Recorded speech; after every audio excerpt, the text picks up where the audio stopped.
संघर्ष समिति जिंदाबाद जिंदाबाद, गोला खनन संघर्ष समिति जिंदाबाद जिंदाबाद। हल्द्वानी में गोला खनन संघर्ष समिति का लंबे समय से चल रहा आंदोलन और तेज होता दिख रहा है। जी हाँ, कभी भीख मांगकर सरकार को चेताने का काम किया जा रहा है तो कभी धरना प्रदर्शन किया जा रहा है।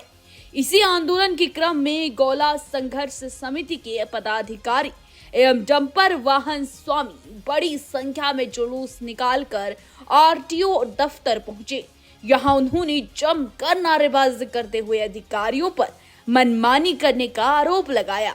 इसके अलावा उन्होंने अपनी 5 सूत्रीय मांगों से संबंधित एक ज्ञापन भी आरटीओ के अधिकारियों को सौंपा। आखिर पूरा क्या है मामला, देखिए ग्राउंड जीरो से हमारे साथी दीप अधिकारी की रिपोर्ट। हल्द्वानी के आईटी ऑफिस कार्यालय पे मैं दिखाना चाहूँगा किस प्रकार से गोला संघर्ष समिति के लोग यहाँ पे आके अपनी बातों को लेकर लगातार सरकार से जताना चाहते हैं। हमारे साथ कुछ लोग हैं, उनसे बात करेंगे।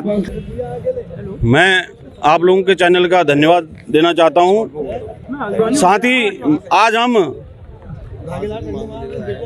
हम गोला खनन संघर्ष समिति के बैनर तले यहाँ पर पहुँचे हुए हैं। हमारी परिवहन विभाग से ये मांग है कि जो हमारे गाड़ियों पर जो गाड़ियाँ हमारी सिलेंडर हैं उन गाड़ियों पर इन्होंने टैक्स और पेनल्टी शुरू कर दी है। हमारा कुल मात्र 5 महीने का सीजन गोला नदी का है, हमारी गाड़ियाँ बाकी सिलेंडर रहती है। तो मेरा आईटीओ महोदय से निवेदन है कि आप हमारी जो हमारे गाड़ियों पर पेनल्टी और टैक्स आपने शुरू कर दिया उसको से पहले बंद कर दिया जाए।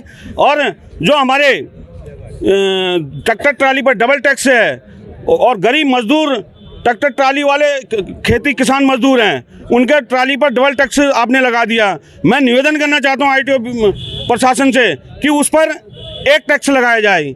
और अगर मैं चेतावनी देना चाहता हूं आईटीओ प्रशासन को, अगर हमारी मांगें नहीं मानी गई इससे बड़ा आंदोलन करके हम गोला खनन संघर्ष समिति के बैनर तले यहाँ पर बड़ा आंदोलन करेंगे। तो देख सकते हैं किस प्रकार से गोला संघर्ष समिति के लोग यहाँ पर आज आईटीओ ऑफिस आ गए। इससे पहले भी कभी भीख मांग के तो कभी कुछ बातें लेके, तो हम यहाँ पे और जो यहाँ पे आए हुए हैं उनसे बात, भैया किन मांगों को लेकर इससे पहले आप लोगों ने भीख मांग के सरकार को जताया, तो क्या है पूरा मामला?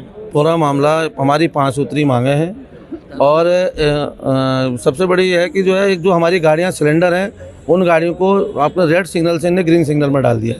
और जबकि नवंबर में वो गाड़ियों का सभी जगह अक्टूबर में गोला खुल जाती है, नवंबर तक गाड़ियां सिलेंडर थी और नवंबर के बाद हमसे जो है फिर टैक्स भी लिया जा रहा है और जो गाड़ियों की फिटनेस टूट गई उसको पेनल्टी भी ली जा रही है। वो हमारा वो टैक्स भी माफ़ किया जाए और वो जो हमारे पे पेनल्टी लगाई जा रही है वो पेनल्टी भी माफ़ की जाए।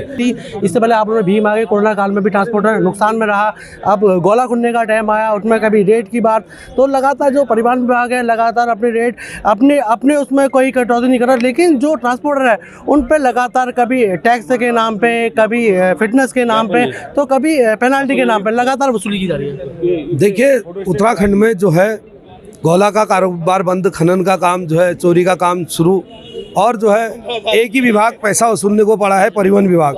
और पूरे जो गाड़ी मालिक है पूरे टैक्स और पूरी जो है पेनाल्टी परिवहन विभाग को।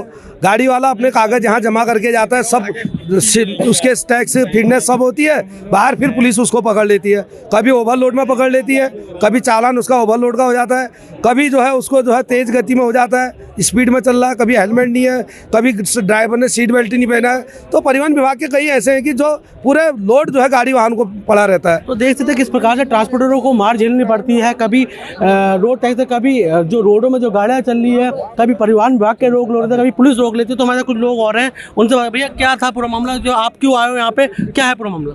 देखिए मामला ये लगभग हमारा ये आंदोलन पिछले 4 महीने से गोला खनन संघर्ष समिति के हमारे जिम्मेदार जोशी जी प्रधान जी हो गए, भगवान धामी जी हो गए, हमारे जीवनदा हो गए, सभी मतलब गोला खनन संघर्ष समिति के सभी पदाधिकारी, और ज़्यादातर जो हमारा योगदान हमारे गोला खनन संघर्ष समिति के लालकुआं डिवीज़न का बहुत बड़ा योगदान रहा है, जिस तरीके से लड़ाई को लड़ रहे हैं। और आज हमारे ऊपर यानी 6 मांगे हमारी थी, जिसमें 2 मांगे हमारी मानी गई हैं। और आज हम परिवहन विभाग आरटीओ ऑफिस पहुँचे हैं, जिस पे जैसे कि पूर्व की भांति गाड़ियाँ सिलेंडर होती थी, जब हम रिलीज कराया करते थे तभी गाड़ी सिलेंडर रिलीज होती थी।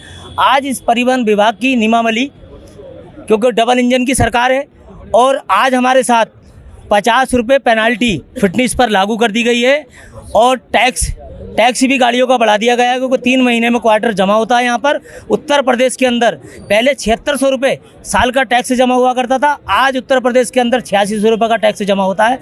हम ये मांग करते हैं आरटीओ साहब से, यहाँ पर हमारा भी जैसे उत्तर प्रदेश के अंदर 8600 रुपये का टैक्स साल का जमा होता है, उसी तरीके से हमारा टैक्स जमा किया जाए। तो देख सकते हैं जब उत्तर प्रदेश में जो यहाँ पे के लोग हैं, उत्तराखंड के लोगों के साथ क्यों भेदभाव किया जाए, जब उत्तर प्रदेश में लगातार टैक्स को लेकर जो टैक्स रेट है वो कम है, और उत्तराखंड के लोगों के लिए लगातार टैक्स रेटों में लगातार बढ़ोतरी की। आज ये आरटीओ आए हैं, आरटीओ संभागीय अधिकारी से मिलेंगे, उसके बाद यहाँ पर देखिए अब देखना होगा आगे होगा क्या। दीपक अधिकारी, न्यूज़ 24 से हल्द्वानी।